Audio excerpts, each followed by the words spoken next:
The night is quiet along the Tiber. The river is wide here, and slow. The water barely makes a sound as it moves past the bank. Above, the moon is full, and it lays a long silver line across the water. On the far bank, away from the city, there are low lights. Small fires, burning down to coals. This is not Rome itself. This is where the work happens. Outside the walls, where there is clay and space and air. This is the yard of the brickmakers. Tonight, we are just going to stay here with them. There is nowhere we need to go. Nothing we need to build. We are just going to watch how a single brick is made, from river mud to finished wall. So let yourself settle. Let the sounds of the river be here. The clay is just under the topsoil. The men know where to find it by the way the ground feels. Early in the evening, before the sun was fully gone, they began to dig. Not deep. Just a wide, shallow pit. The topsoil is set aside. Underneath, the clay is cool and dense and gray-blue. One of the older makers kneels down and takes a handful. He squeezes it. Good clay will hold its shape. It will be smooth, not gritty. He nods. This is a good spot. They use short, wide spades. The work is slow and steady. Lift, turn, lift, turn. The pile of raw clay grows beside the pit. It glistens a little in the moonlight because it holds so much water from the river. No one is hurrying.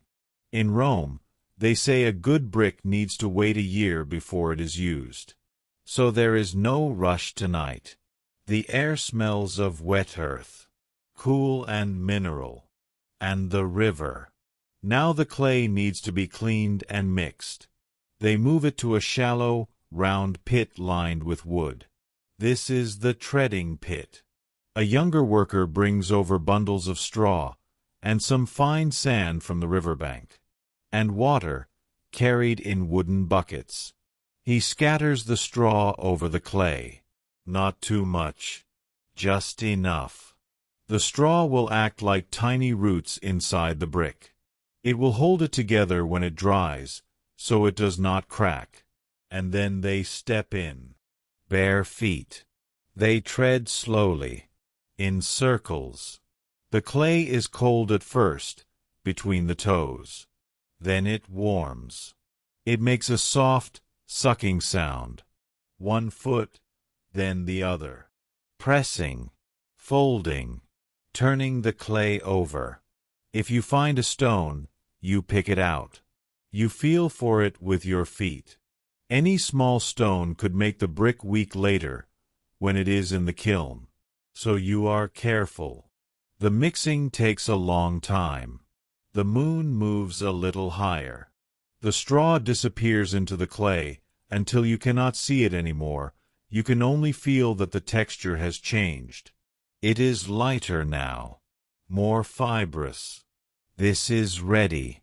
Beside the mixing pit is a low table, and a basin of water, and a pile of fine, dry sand.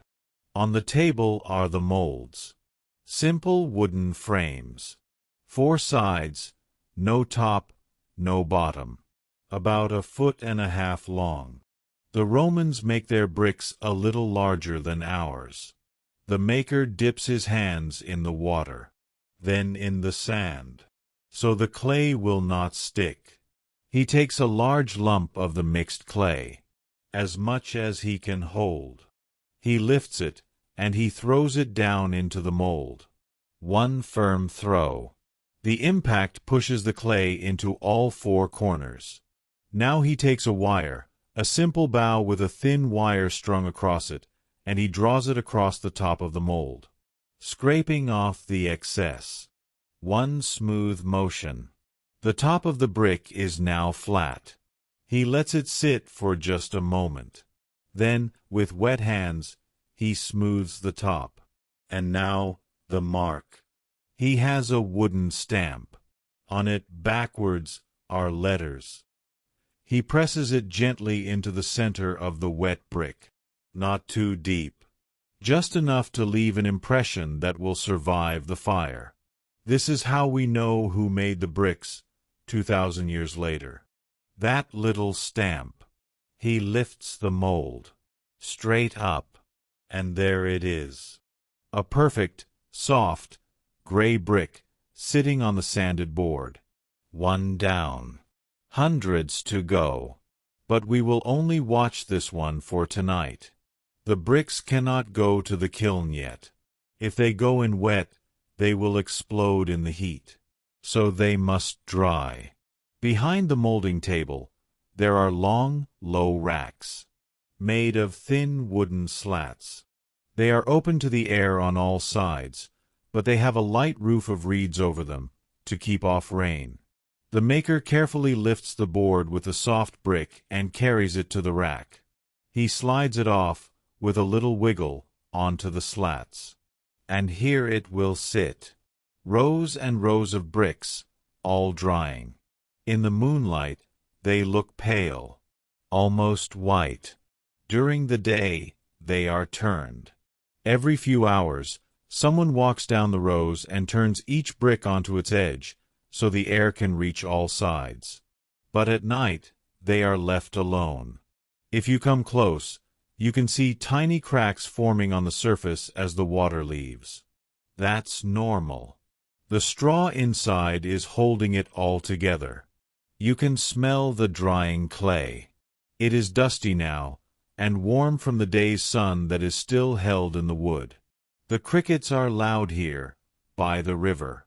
And somewhere, far off, a dog barks in the city. We will let this brick dry for days. In the story of Rome, time is slow.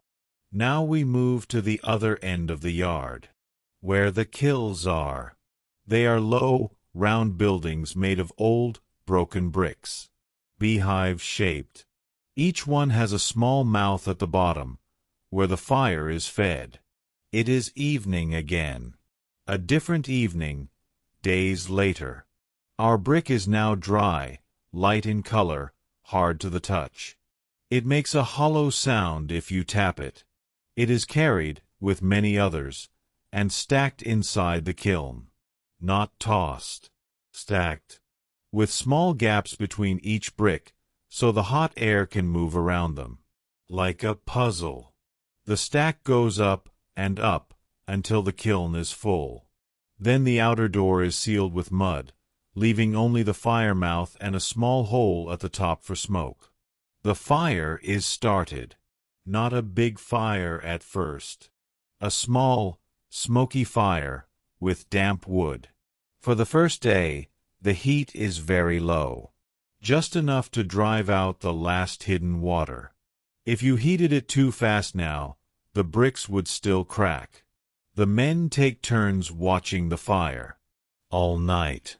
They feed it slowly.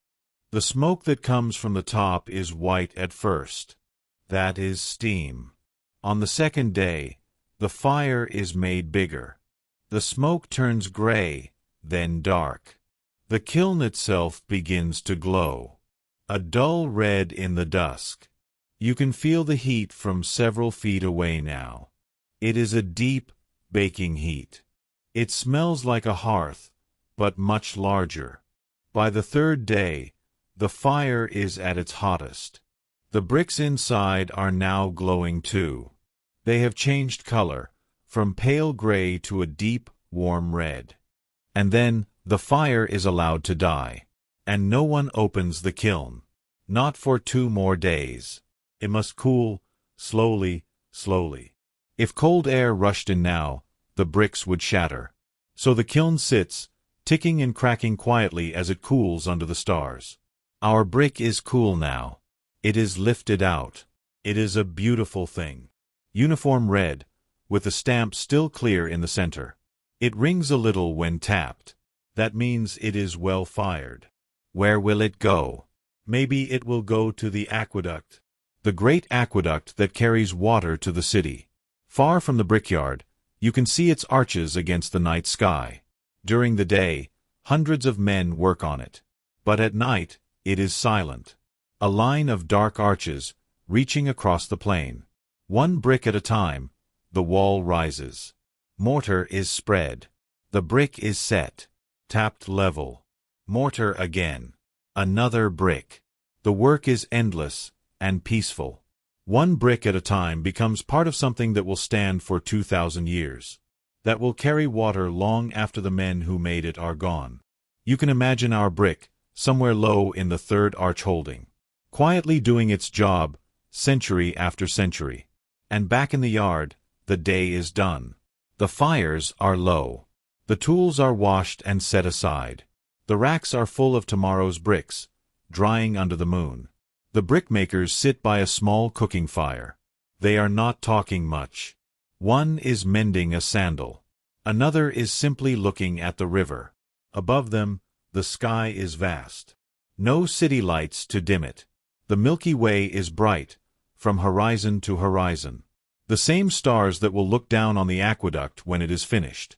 The river keeps moving. The clay waits in the ground for tomorrow. And our brick, our one brick, is part of the world now. There is nothing more to do tonight. Just breathe. Just rest here, by the low fire, by the quiet yard, under the Roman stars.